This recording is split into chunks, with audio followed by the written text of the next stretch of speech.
Greetings. This is a custom short training course on best practices in capturing a message that is delivered using a teleprompter. I know executive time is extremely valuable, so we'll stick to the ICAP leverage training best practice strategy of just enough, just in time, and customized just for you. We've been doing this free training for our oil field clients for the past 11 years, and I can assure you it doesn't require a day of content delivery. There are only 5 key points in video capture using a teleprompter.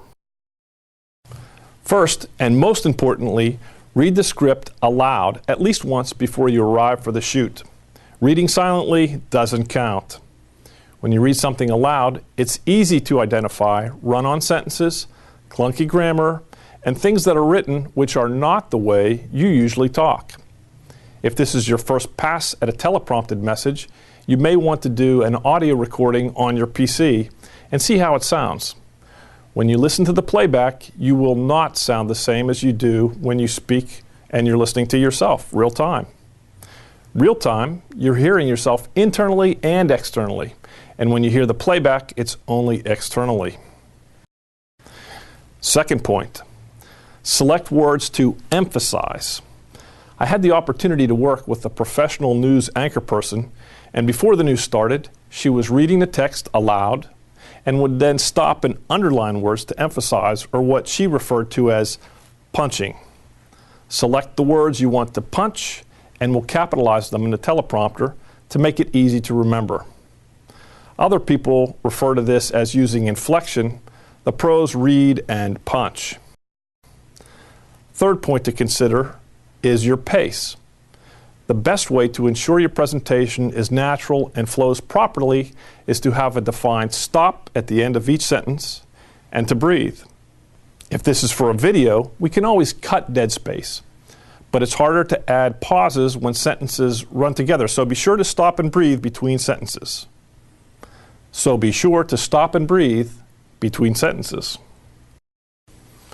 Number 4 is positioning and movement. It's perfectly normal and looks fine to sit and cross your hands at a desk. If culturally you like to move your hands, that's fine too.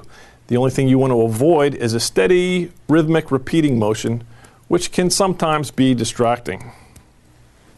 If you prefer to stand, we'll try to ground you or put your legs or your hand on something to avoid rocking back and forth. You might even want to add a note in the prompter where you can be reminded to gesture. We'll have you placed far enough back so there's limited, if any, eye movement following the text, which is a problem that you run into with larger teleprompters. We'll also ask you to keep looking into the teleprompter before and after a selection, as that's where your audience is sitting. Of course, you want to consider your posture. Do you want to be a staunch leader or more relaxed and casual? These are decisions you'll need to make, which may go along with your attire. More upright suit and tie or relaxed and casual. Finally, point number 5, the tone of your message.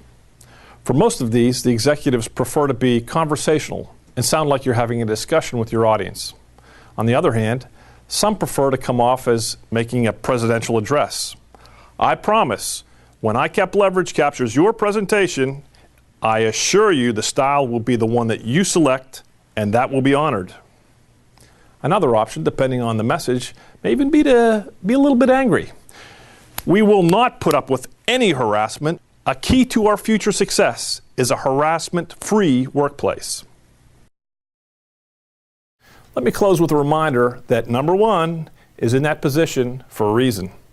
We had a 2-year contract with a major law firm in Houston and rated their teleprompted presentations. What we found was the best first-timers were those who had children and read to them aloud regularly. Even if reading from a teleprompter is unnatural to you, you can quickly become great simply by practicing reading out loud. If you don't have any young children, try a love sonnet to your spouse or significant other. Highlight the words you want to punch. Breathe at the end of the sentence, and get their feedback based on the tone you're trying to achieve. That's it. Go have some fun reading, and I promise you, you'll be ready when the hot lights are on. Have a great day.